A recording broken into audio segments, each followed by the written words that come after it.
국내에서 처음으로 코로나 확진자가 나온 지 1,208일 만에 사실상 코로나 종식 선언이 나왔습니다. 다음 달 1일부터 코로나19 위기 단계가 한 단계 내려가는데 어떻게 달라지는지 자세하게 짚어보겠습니다. 이르면 오늘 밤 다단계 주가 조작 라더견 대표의 구속 여부가 결정됩니다. JTBC 취재 결과 검찰은 라 대표 일당이 시세 조종으로 벌어들인 돈이 2,640억 원에 이르고 이 가운데 절반을 숨기려 했던 걸로 파악했습니다. 그 돈으로 산 5억 원 넘는 외제차도 오늘 압수됐는데 관련 모습이 JTBC 카메라에 잡혔습니다. 어린이 보호구역에서 신호를 어기고 우회전하다 8살 어린이를 치어 숨지게 한 버스기사가 구속됐습니다. 바뀌지 않는 어른들 인식 탓에 재구시를 못하는 어린이 보호구역의 현실을 돌아봤습니다. 분명히 우회전 신호가 있음에도 불구하고 이게 빨간불인데도 가려고. 항상 아침에 제가 했던 그 자리에서 저희 애가 당했더라고요. JTBC 뉴스룸을 시작합니다. 지난 2020년 1월 20일 첫 확진자가 나온 이후 우리 일상을 무겁게 또 눌러왔던 코로나19. 오늘 정부가 사실상 코로나19 종식 선언을 했습니다. 3년 4개월 만에 국민들께서 일상을 되찾으시게 돼서 기쁘게 생각합니다. 다음 달 1일부터 코로나19 위기 경보 수준이 심각에서 경계로 내려갑니다. 그러면 어떻게 바뀌냐 하면 코로나 걸리면 7일간 격리가 의무였지만 앞으로는 5일 격리가 권고입니다. 마스크를 꼭 써야 하는 곳도 많이 줄어듭니다. 먼저 코로나19 종식 선언의 배경을 조보경 기자가 전해드립니다. 코로나 확진자들이 격리를 하는 생활치료센터입니다. 구급차들이 줄지어 들어옵니다. 확진자들이 내려 들어갑니다. 처음엔 길게는 3주까지 격리했습니다. 실내든 실외든 어디서나 마스크도 써야 했습니다. 그런데 다음 달 1일부터는 다 바뀝니다. 풍토병화의 시작이라고 보시면 될 것 같습니다. 위기 상황이 완전히 끝난 건 아니지만은 일상적인 관리 체계로 전환될 수 있는 그런 시작점이. 격리 기간은 5일 권고입니다. 반드시 격리할 필요가 없는 겁니다. 또 동네 병원과 약국에선 마스크를 쓰지 않아도 됩니다. 요양병원 등 감염 취약시설에선 자가진단으로 음성이 나오면 대면 면회도 가능하고 음식도 먹을 수 있습니다. 국내로 들어온 뒤 3일 안에 PCR 검사를 받아야 하는 규정도 없어집니다. 방역당국은 우리나라를 포함해 전 세계적으로 안정적인 관리가 가능한 상황이라고 판단했습니다. 확진자 수는 이달 초 하루 평균 15,000명대로 다시 조금 늘었습니다. 하지만 최근 4주 동안 위중증은 136명, 사망자 수는 7명 수준으로 관리되고 있습니다. 충분히 할 수 있는 정도의 조치라고는 생각을 하는데요. 다른 국가에서는 대부분 이제 권고로 전환이 되어 있는 상황이고, 그다음에 전체적인 면역 수준이 매우 높은 점이 있어가지고. 정부는 2달 안에 코로나19 감염병 등급을 현재 2급에서 4급으로 낮추고 계절 독감처럼 코로나19를 관리하는 완벽한 일상 회복을 준비하기로 했습니다. JTBC 조보경입니다. 그러면 이제 다음 달 1일부터 구체적으로 어떻게 달라지는지 하나씩 짚어보겠습니다. 임소라 기자가 스튜디오에 나와 있습니다. 임 기자, 제일 크게 달라지는 게 격리잖아요. 예를 들어서 지금 격리가 이제 의무에서 권고로 바뀌는 건데 제가 코로나에 걸렸다. 권고를 받아들여서 제가 격리가 되고 싶다. 그러면 이 기간 동안 휴가를 제 연차에서 쓰는 겁니까? 아니면 연차 소진 없이 공가처럼 쓰게 되는 건가요? 아직까지는 정확한 지침이 없습니다. 학교는 격리 권고 기간인 5일 동안 나오지 않아도 출석을 인정하는 쪽으로 논의를 하고 있습니다. 사업장에 대해서는 유급 휴가나 재택근무 등을 제도화해서 아플 때 쉴 수 있도록 해달라고 했습니다. 회사별로 유급으로 할지 무급으로 할지 이제 지침을 만들어야 하는 겁니다. 다만 병원에서는 감염 위험이 있기 때문에 격리가 유지될 필요가 있다고 방역당국은 강조했습니다. 그다음 궁금한 건 마스크인데 이제 마스크를 언제 어디서든 벗어도 됩니까? 그렇진 않습니다. 30개 이상의 병동을 갖고 있는 병원급 이상 의료기관, 요양병원 등 감염 취약시설에선 지금처럼 써야 합니다. 이와 달리 동네 의원이나 약국에서는 다음 달 1일부터는 벗어도 됩니다. 이 부분도 궁금합니다. 코로나19 검사 비용 같은 건 어떻게 되는지 제가 혹시 의심이 된다. 검사를 받을 때 자비 부담입니까 그럼? 그렇지는 않습니다. 코로나19 종식 선언은 했지만 혜택은 그대로 유지하기로 했습니다. 보건소에 있는 선별진료소에서 받는 PCR 검사비, 치료비, 백신 접종 비용은 지금처럼 무료고요. 일부 확진자에게 주고 있는 생활지원금과 유급휴가비도 그대로 줍니다. 하지만 마지막으로 남아있는 3단계, 지금으로선 내년 초쯤으로 예상되는데요. 그러니까 코로나19를 완전히 독감처럼 관리할 때가 되면 이런 지원은 없어집니다. 자, 걱정은 이렇게 많이 풀면 코로나19가 다시 유행이 되면 그때는 어떡합니까? 전문가들도 코로나 유행이 커질 수도 있고 또 다른 신종 감염병이 나올 수도 있다고 경고하고 있습니다. 이렇게 되면 실내에선 다시 마스크를 쓰고 필요한 조치를 하겠다고 했는데요. 그렇다고 예전의 일률적인 거리 두기 같은 건 하지 않겠다고 했습니다. 네, 임소라 기자였습니다. 수고했습니다. 고 배승아 양과 황예서 양, 그리고 조은결 군. 한 달 사이 어린이 보호구역에서 숨진 어린이들입니다. 음주 차량에 부딪히고 화물에 깔리고 우회전하는 버스에 치여서 목숨을 잃었습니다. 안전장치를 설치하고 경고 문구를 그려 넣어도 사고는 되풀이되고 있습니다.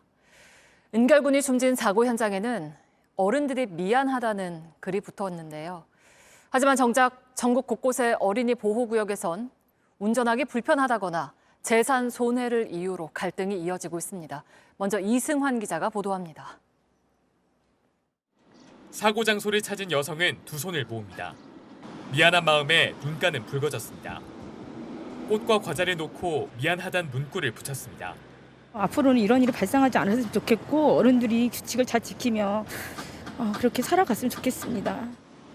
멀리서 현장이 보이자 눈물부터 흘리는 어른들. 더 이상 이런 사고가 없길 기도합니다.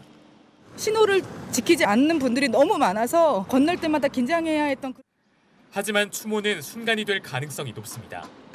길 한쪽에서 은결이를 기억하는 순간에도 여전히 우회전 차량들은 신호를 무시하고 달립니다. 실제 전국 곳곳 어린이 보호구역에선 갈등이 이어지고 있습니다. 불편하다는 이유로 재산권 행사 때문에 어린이 보호구역에서 어린이를 보호하지 않습니다. 황예서 양이 1.5톤 화물에 깔렸던 초등학교 앞. 여전히 주변엔 불법 주차 차량들이 가득합니다. 아이들이 통로로 쓰는 다세대 주택 주차장을 정비하려고 하자 주민들은 반대합니다.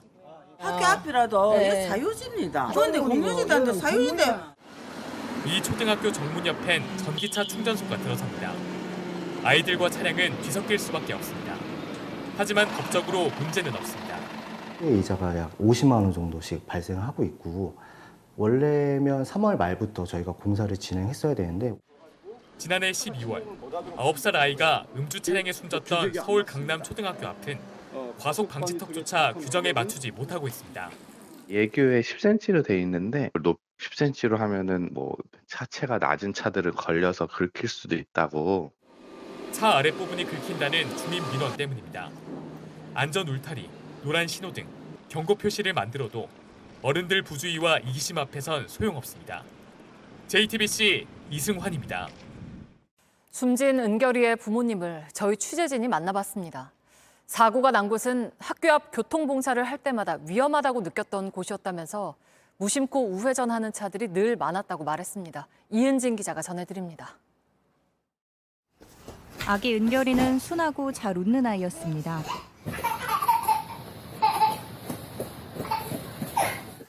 뛰는 형 누나와 부딪혀 아파도 그게 재밌어 웃었습니다.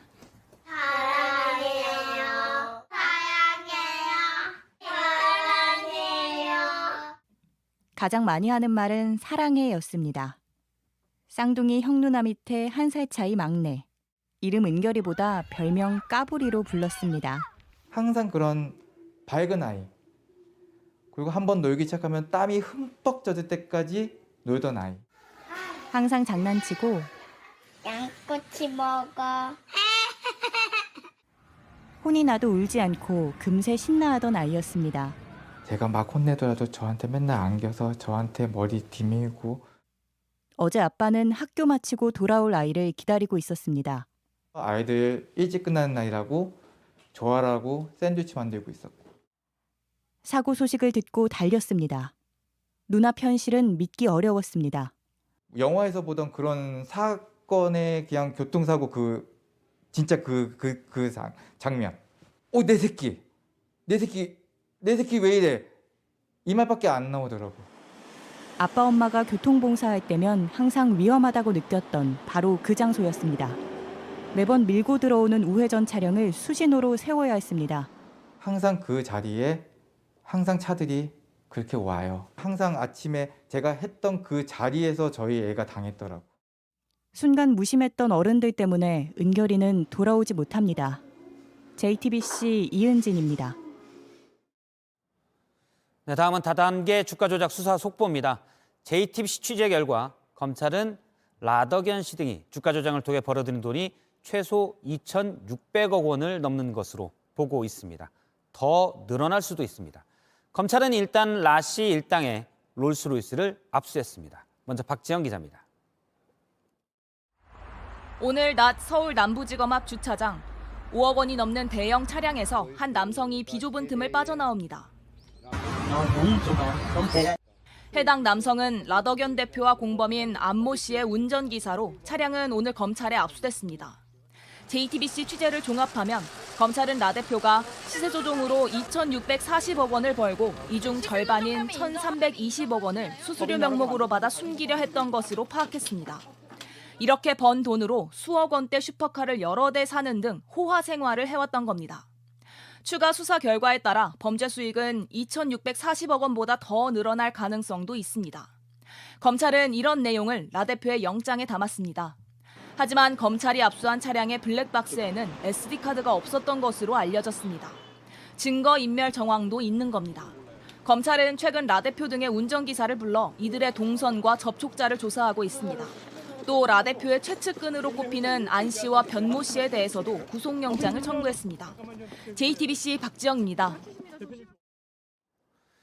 라더견 대표도 주가 폭락으로 손실을 봤다고 하지만 전국 곳곳에는 라 대표 일당이 짓고 있던 승마장과 호화 리조트가 있었습니다. 주가 조작으로 번 돈으로 짓고 있었던 것으로 추정됩니다.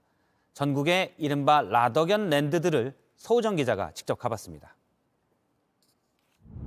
서울에서 2시간 반가량을 달려 도착한 충남 태안 신두리 해수욕장 인근.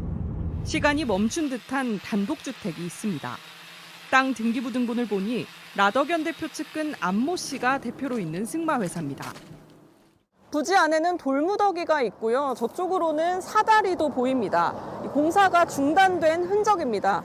이쪽으로 보이는 부지에는 클럽하우스를 지을 예정이었던 걸로 파악됐습니다. 어느 순간에 스톱이 돼버렸어요. 제 기억에 한 보름? 20일 전부터. 그게 급하다 그러고 바쁘다 그러고. 이른바 라더견 랜드는 전남 무안에서도 찾을 수 있었습니다. 무안국제공항에서 10분 거리에 위치한 한 펜션입니다. 주가 조작단은 이 펜션도 올해 초에 40억 원을 넘게 주고 사들인 걸로 파악됐습니다. 원래 얼마짜리예요? 전체가 82억에 돈을 더 주고 사겠더라고. 한 달 만에 잔금까지 다 치러갔어요. 손 갖고 있는 놈들이니까 뭘 얼른 이렇게. 3동짜리 펜션과 식당을 리모델링해 고급 리조트를 만들려고 했던 겁니다. 넓은 공터에 모래 무덤이 가득하고 갓 심은 나무들이 자리 잡고 있습니다. 이들이 경기도 포천에 만들려고 했던 건 체험형 승마장을 갖춘 리조트입니다. 평평 작업하고 그렇게 했는데 그래서 아마 체험 승마장을 한다는 것 같다고. 리조트 대부분이 공사 중이거나 지자체 건축 승인을 앞둔 상황이지만 앞으로 공사가 이어질 수 있을지는 미지수입니다. 심각합니다, 지금. 중도금은 받아야 되는데 그래야 용역팀들 비용을 제가 지불을 할 수가 있거든요. 검찰은 라 대표 일당이 세운 수십 개의 계열사들이 이들의 범죄 수익을 빼돌린 창구로 활용됐는지 들여다보고 있습니다. JTBC 서유정입니다. 주가 조작의 불똥은 다른 곳으로도 튀고 있습니다. 편의점 세븐일레븐이 임창정 씨와 손잡고 만든 소주 한 잔이라는 브랜드가 있는데 앞으로 안 팔기로 했습니다. 소주를 직접 만들던 회사만 타격을 입게 됐습니다. 공다솜 기자입니다. 당신, 내가 소주 한 잔 찾는 거 어떻게 알았어?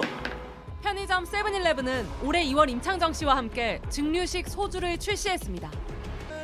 제품명은 임씨의 히트곡 소주 한 잔이었습니다. im 씨가 원재료 선정부터 병 디자인까지 모든 과정에 직접 참여한 것으로 알려져 관심을 모았습니다. 출시 한 달 만에 10만 개가 팔릴 정도로 인기를 끌었습니다. 하지만 주가 조작 연루 의혹으로 임 씨의 이미지가 나빠지자 세븐일레븐은 소주 한 잔 판매를 중단하겠다고 밝혔습니다. 세븐일레븐 관계자는 지금 남아있는 재고가 소진되면 더 이상 팔지 않을 계획이라고 설명했습니다. 당장 제품을 생산하는 중소주류 제조업체는 매출에 영향을 받게 됐습니다. 다만 업체 측은 당황스러워하면서도 말을 아꼈습니다. 업체 관계자는 임 씨의 의혹이 불거진 뒤 어느 정도 타격을 입을 거란 예상은 했다며 처음부터 잘 팔려 꾸준히 매출을 올릴 줄 알았는데 이렇게 된 상황이 아쉽다고 말했습니다. JTBC 공다솜입니다. 네, 윤석열 대통령이 김관진 전 국방부 장관을 국방혁신위원회 위원으로 임명했습니다.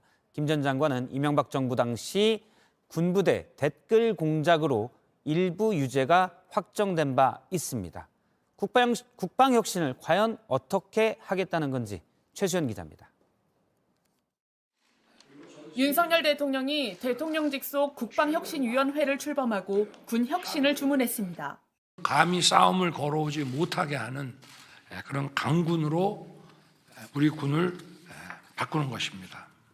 국방혁신위는 대통령이 위원장을 맡고 국방부 장관과 국가안보실장, 민간위원 8명이 함께 활동합니다. 윤 대통령은 민간위원회 부위원장급으로 김관진 전 국방부 장관을 임명했습니다.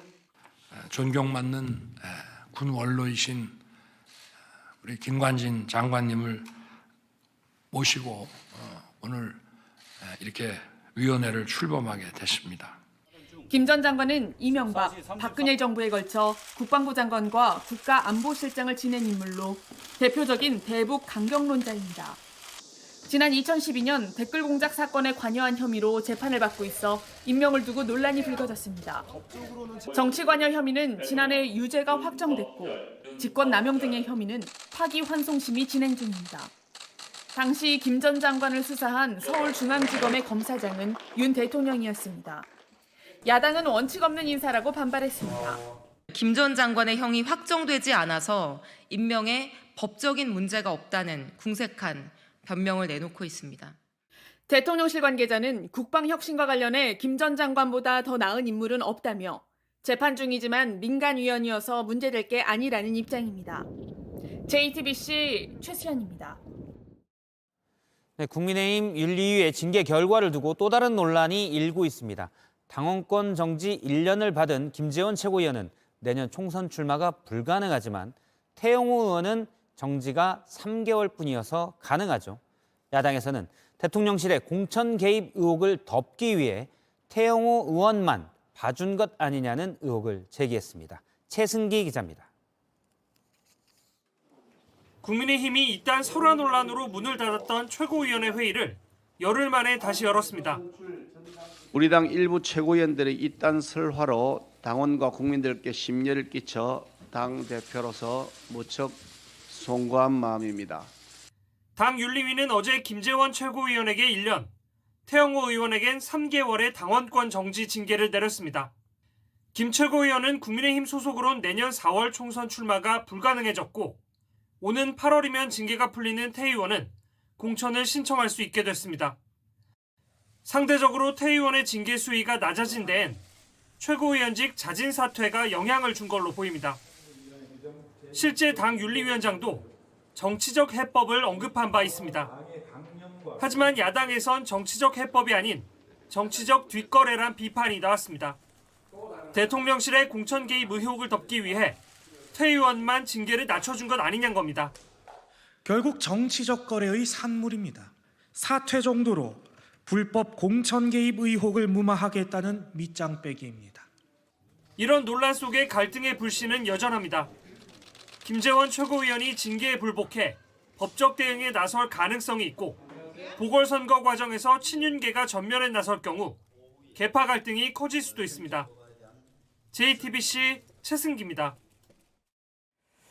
나흘 전 새벽 시간 서울 강남의 한 번화가에서 서로 모르는 사이인 남성이 여성을 폭행했습니다.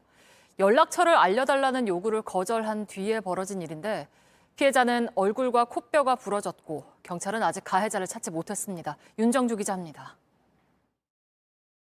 새벽 시간 서울 압구정 길가에서 여성 일행과 한 남성이 대화를 나눕니다. 대화를 마친 남성이 돌아서려는데 지켜보던 또 다른 남성이 다가오더니 갑자기 여성에게 주먹을 휘두릅니다. 여성은 그대로 바닥에 쓰러지고 남성은 놀라서 말리던 다른 여성도 위협하고 물러납니다. 남자친구 있냐, 3명이서 왔냐 이런 식으로 말씀을 하셨는데 저희가 좋게 거절을 했는데 있는지도 몰랐던 친구분이 나 이러셔가지고 다짜고짜 와서 얼굴에 주먹을. 여성은 얼굴과 코뼈가 부러져 전치 6주의 큰 부상을 입었습니다. 피해자는 당시 경찰 대응도 문제가 있다고 말합니다. 거절하자 갑자기 때렸다 이렇게 얘기를 하니까 그럼 뭐 찌라부캐는 아니네요. 그러니까 뭐 사람을 때리는데 당연히 당위성은 없죠. 사건 발생 나흘이 지났지만 경찰은 아직 가해자가 누군지도 모릅니다. 당시 경찰이 출동했을 땐 가해자의 지인들만 남아 있었는데 지인들이 가해자의 신원을 얘기하지 않아 파악할 방법이 없었단 겁니다. 경찰은 오늘 오후에야 피해자를 처음 불러 조사했습니다. 주화를 꺼도 악몽을 꾸면서 한 2시간 정도 깨고 저 그 사람 아니냐? 이렇게 되면서 좀 몸이 확 굳더라고요. JTBC 윤정주입니다. 17살 청소년이 모텔에서 알고 지내던 동네 중학생들 몸에 문신을 새겼습니다. 피해자들은 원하지 않았던 문신을 가지고 살게 됐다며 호소하고 있습니다. 최승훈 기자입니다. 가슴부터 어깨, 팔까지 일본풍 도깨비를 그렸습니다. 검은 잉크로 빗둘빗둘 덧댔습니다. 피부엔 펄런 멍자국이 생겼습니다. 17살 동네 형을 따라갔다가 문신을 하게 된 중학생입니다. 모텔 지불을 했는지 따로 들어와 이제 하면서 데리고 간 게 거기 갔더니 의식기계가 있더래요. 마취도 소독도 하지 않았습니다. 싫어도 뿌리치지 못했습니다. 이게 위생적이지도 않고 여기서 자기가 뛰쳐나갈 용기도 없고 정말 마르타처럼 한때 고문당한 거죠. 피해자는 더 있습니다. 이 중학생 허벅지엔 22cm짜리 잉어가 새겨졌습니다. 역시 강요받았다고 했습니다. 하지만 가해자는 부인하고 있습니다. 타투이스트가 꿈이었고 그 친구들이 동생들이 해달라니까. 신고를 받은 경찰은 강요가 있었다고 판단하고 의료법 위반 혐의까지 적용해 가해자를 검찰에 넘겼습니다. JTBC 최승훈입니다. 도널드 트럼프 전 미국 대통령이 내년 대선 출마를 앞두고 CNN과 첫 TV 인터뷰를 했습니다. 재임 시절 가짜 뉴스라면서 인터뷰를 거절했던 곳인데요. 당시에 날선 질문을 던져서 백악관 출입 정지를 당했던 기자가 진행자로 나섰는데 오늘도 날선 공방이 이어졌습니다. 윤세민아 기자입니다. 트럼프 전 대통령과 진행자 사이 팽팽한 기싸움이 이어집니다. Are you ready? Can I talk? Yeah, what's You the mind? answer? Do you mind? I would like for you to answer the question. Okay, it's very simple to That's answer. why I asked it. It's very simple to. You're a nasty person. I'll tell you. 진행자가 백악관 기밀 문서를 가지고 나온 이유를 캐묻자 신경질적으로 반응한 겁니다. 두 사람은 트럼프 재임 시절 백악관에서도 부딪힌 적이 있습니다. Can I ask you a question about No, not CNN, please. Go ahead. The White House has You not don't. responded to these I told you. allegations. CNN is fake news. Don't talk to me. Go ahead, please. 트럼프 전 대통령이 내년 대선 출마를 위한 첫 TV 인터뷰를 CNN과 하면서 관심이 집중됐습니다. 인터뷰 하루 전엔 CNN이 시청률에 목을 매 나와 생방송 인터뷰를 한다고 적기도 했습니다. 트럼프 전 대통령은 2020년 대선 결과가 사기라는 기존 주장을 되풀이했습니다. 2년 전 지지자들의 의사당 폭동 사태를 옹호하며 대통령이 되면 주동자들을 사면하겠다고 했습니다. They were there with love in their heart. That was an unbelievable and it was a beautiful day. 조 바이든 미 대통령은 인터뷰가 방송된 뒤 저런 모습을 4년 더 보고 싶지 않으면 나를 지지해달라고 SNS에 올렸습니다. JTBC 윤세민입니다. 정부 여당이 오늘로 예상됐던 전기요금 인상안 발표를 다음 주로 미뤘습니다. 요금을 올리는 대신 받기로 한 한국전력의 자구안이 기대에 못 미쳤다는 겁니다. 한전은 내일 다시 내기로 했습니다. 이지은 기자입니다. 어제 오전까지만 해도 정부와 여당은 오늘 2분기 전기요금 인상안을 내놓을 것으로 알려졌습니다. 킬로와트 시당 7원가량 인상해 4인 가구 기준으로 평균 2,400원 정도 올린다는 구체적인 숫자까지 담긴 유력안도 나왔습니다. 그런데 어제 오후 들어 다음 주에나 발표한다는 쪽으로 분위기가 바뀌었습니다. 전기요금을 올리는 대신 가져온 한전의 자구안을 당정이 퇴짜놨기 때문입니다. 요금 인상을 요구하기에 앞서 자구 노력이 국민 눈높이에 맞는지 스스로에 물어봐야 할 것입니다. 한전은 3급 이상 간부의 임금을 동결하겠다고 했습니다. 또 한전 아트센터와 영등포구 남서울본부 등 부동산도 일부 매각하겠다고 했습니다.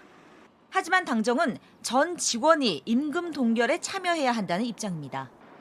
한전이 자구안에 넣은 부동산도 몇 년 전부터 팔기로 한 것으로 새로운 게 아니라고 지적했습니다. 어제 에너지 공기업 담당인 산업부 2차관이 전격 교체된 것도 미흡한 자구안에 대한 책임을 진 게 아니냐는 분석이 나옵니다. 윤석열 대통령이 새로운 국정기조에 맞추지 않으면 과감한 인사 조치를 하라고 지시한 뒤 나온 조치입니다. 한전은 내일 다시 자구책을 낼 예정입니다. JTBC 이지은입니다. 네, 오늘 꽤 많은 동네 병원이 일찍 문을 닫았고 꽤 많은 치과는 아예 열지 않았습니다. 간호법 폐기를 요구하는 의사, 치과의사, 간호조무사 등 간호사를 뺀 13개 보건의료단체의 2차 파업이 있었습니다. 3차 파업까지 예고했지만 아직 해법은 없습니다. 임혜은 기자입니다. 병원이 텅 비었습니다. 진료가 끝났다는 안내만 있습니다. 오후 4시가 막 지난 시각입니다. 원래대로라면 6시 반까지 진료를 봐야 하는데요. 의료진들의 파업 참가로 병원 문은 굳게 닫혔습니다. 오늘 6시 반까지 진료하는 걸 알고 있는데 오늘 같은 날 이렇게 파업하니까는 불편한 점이 많습니다. 의사와 간호조무사들은 집회장으로 발걸음을 옮깁니다. 앞에 버스가 준비되어 있으니까 이제 나가서 버스에 타주시면 됩니다. 자, 나가시죠.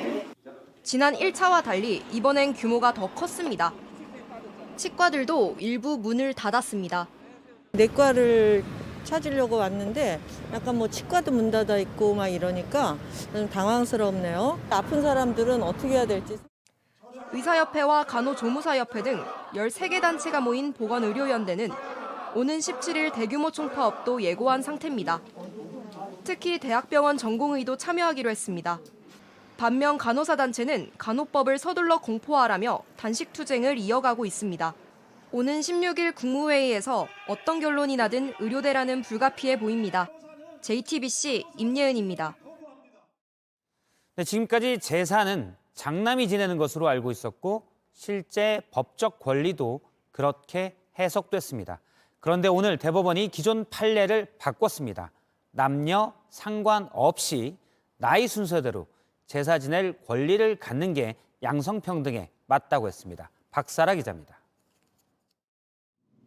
A씨 자매는 6년 전 세상을 떠난 아버지를 제대로 추모하기 어려웠습니다. 아버지의 혼외자인 나이 어린 아들이 납골 땅 관리를 맡으면서 자신들은 사진조차 가져다 놓지 못했던 겁니다. 혼외자인지 관계없이 장남이나 장손이 우선적으로 제사를 지낸다는 2008년 대법원의 판결 탓도 있었습니다. A씨 자매는 판례를 무릅쓰고 아버지의 유해에 대한 권리를 달라며 소송을 했습니다. 유해를 이제 우리 쪽이 지정하는 원하는 추모공원에 바꿔달라. 관리도 우리가 할 수 있게. 대법원은 15년 만에 판례를 깨고 나이가 더 많은 A씨 자매의 손을 들어줬습니다. 별도 협의가 없다면 남녀를 불문하고 나이 순으로 제사 지낼 권리를 가져야 한다고 판결한 겁니다. 그러면서 남성에게 먼저 제사 지낼 권리를 주는 건 양성평등에 어긋난다고 밝혔습니다. JTBC 박사라입니다.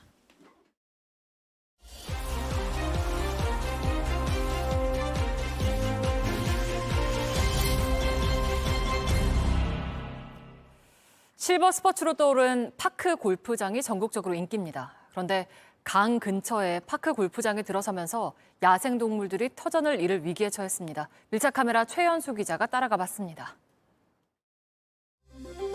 대구시에서 개발 예정인 금호강 인근의 파크 골프장 부지입니다.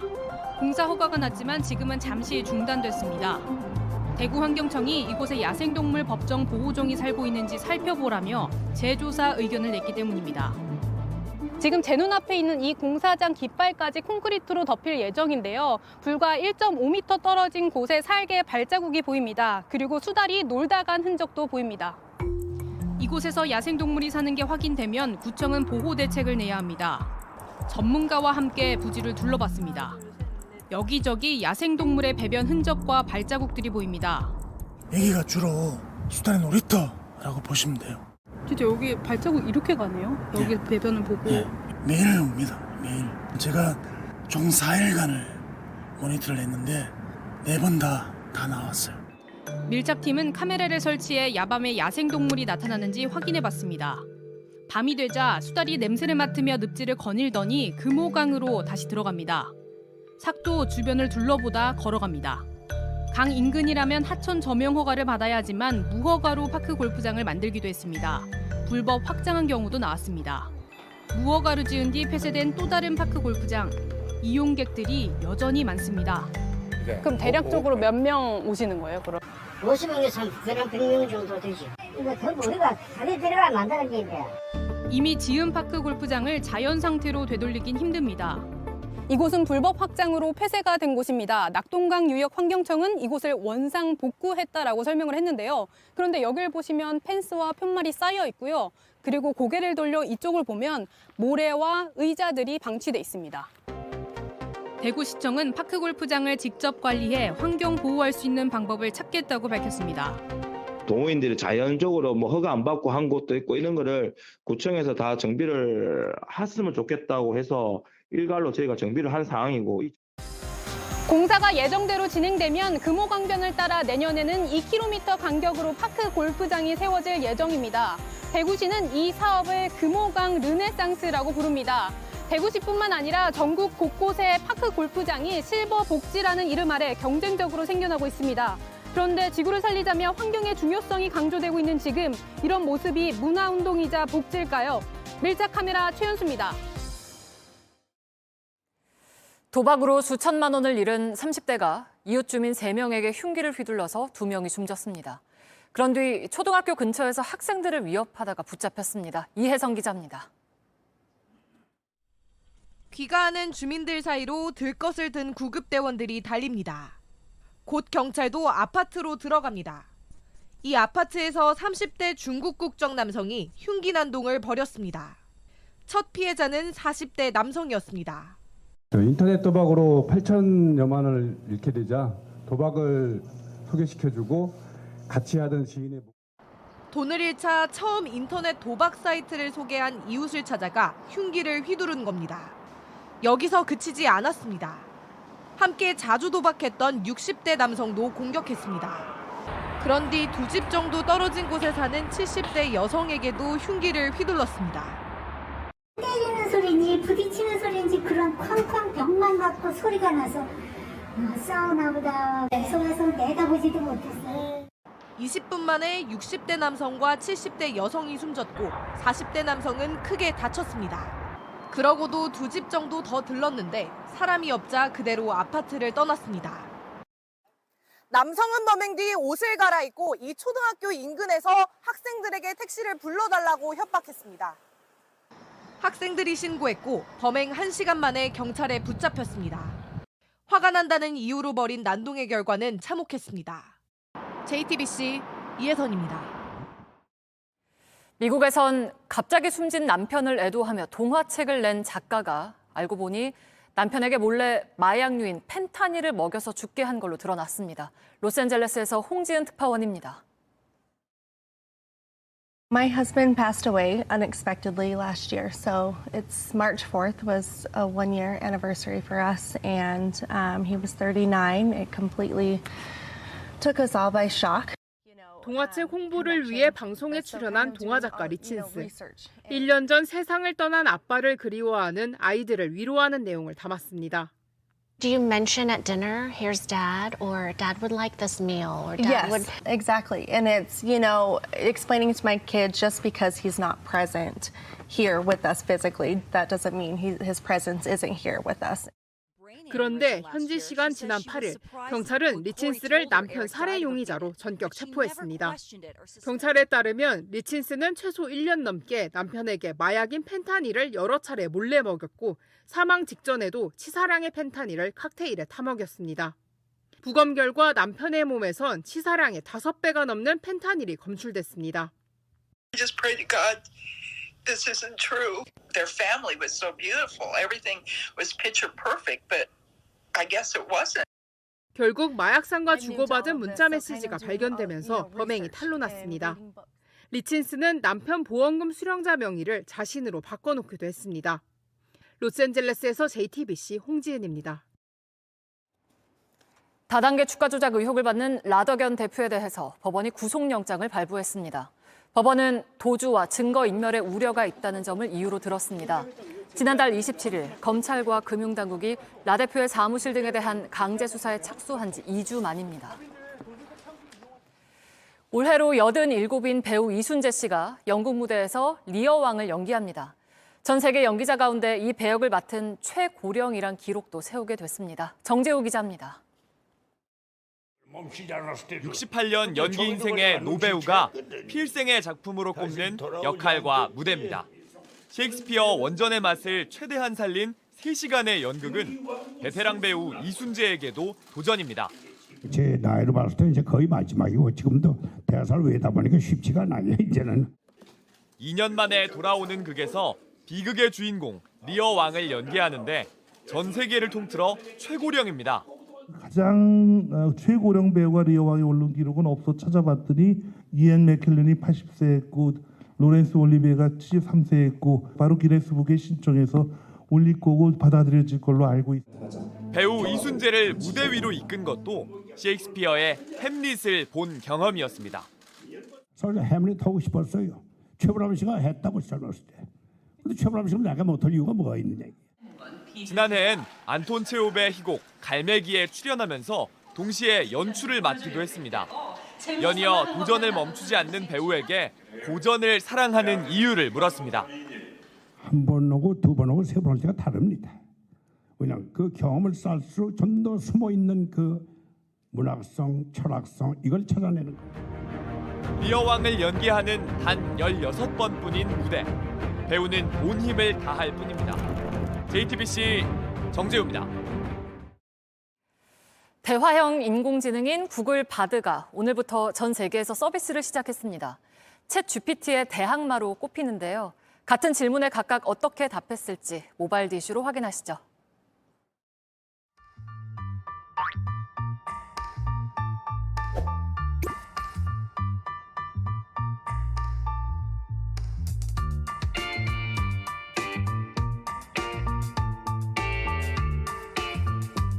Starting today, you'll be able to talk to Bard in Japanese and Korean.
네, 후쿠시마 원전에 보관돼 있는 오염수.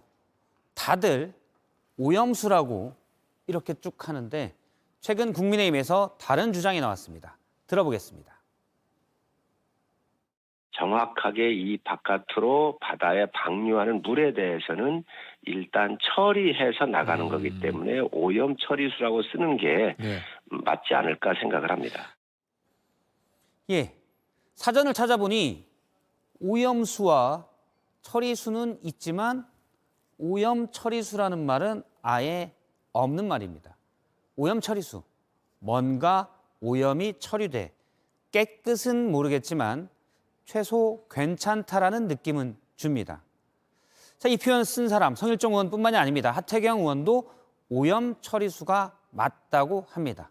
그 주장을 좀 더 들어보면 이렇습니다.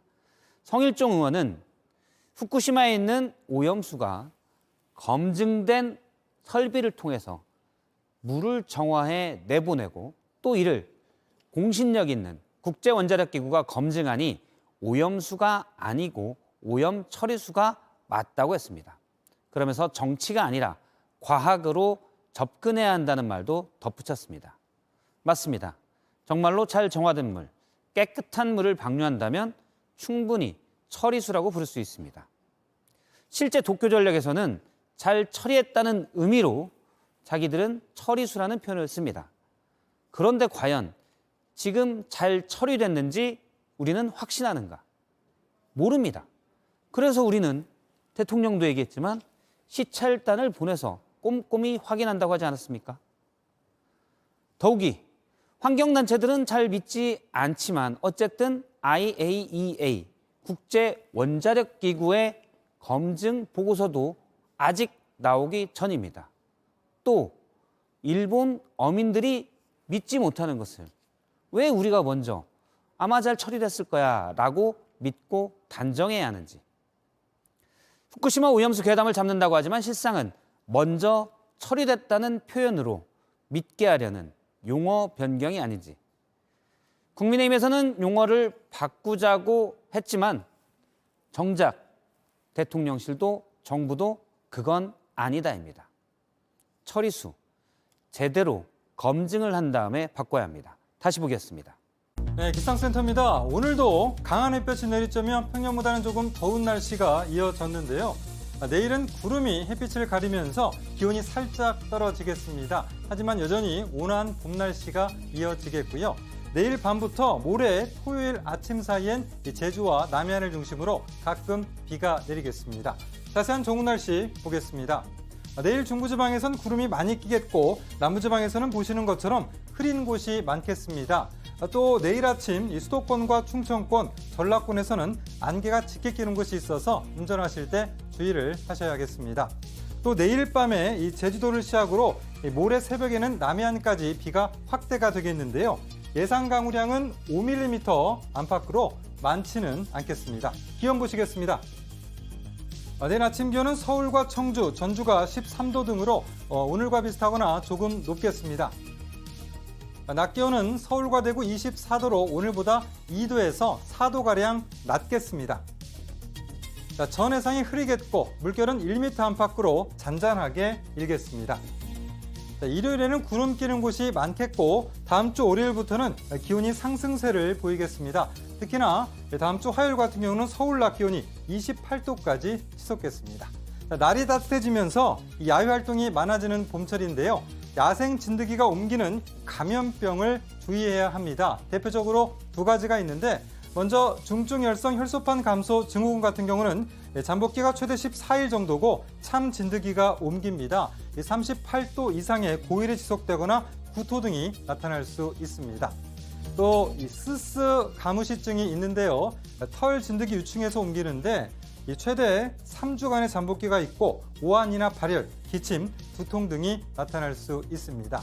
진드기를 예방하기 위해서는 우선은 이 풀밭 위에 옷을 벗어두거나 눕지 않아야 되고요. 사용한 돗자리는 세척 후 햇볕에 잘 말리는 게 좋습니다. 또 밖에서 입은 옷은 털어서 세탁하는 게 좋겠습니다. 지금까지 기상센터였습니다. 네, 오늘 뉴스룸은 여기까지입니다. 시청해주신 여러분 고맙습니다.